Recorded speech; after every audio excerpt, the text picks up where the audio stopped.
मनपा आयुक्त सत्यम गांधी हे ॲक्शन मोडवर आले असून शहरातील रुंदीकरणाचा प्रश्न मार्गी लावला जाणार असल्याची चर्चा सुरू झाली आहे।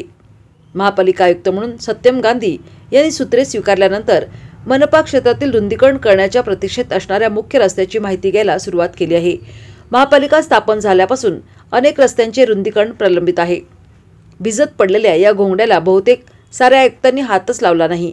परिणामी शहरातील मुख्य रस्त्यांची कोंडी कायम आहे।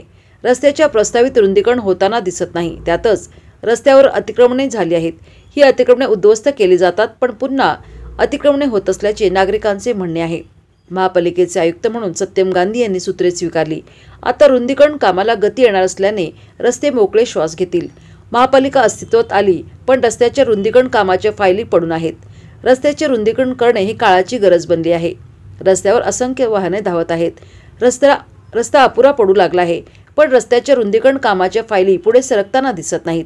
शेकडोंच्या संख्येने मोठमोठी बांधकामे अतिक्रमण करून दिमागात उभी आहेत। त्यांना हात लावण्याचे धाडस कोणत्याही मनपा आयुक्तांनी लावल्याचे दिसत नाही। आता आयुक्त सत्यम गांधी हे ॲक्शन मोडवर आल्याचे पाहावयास मिळत आहे।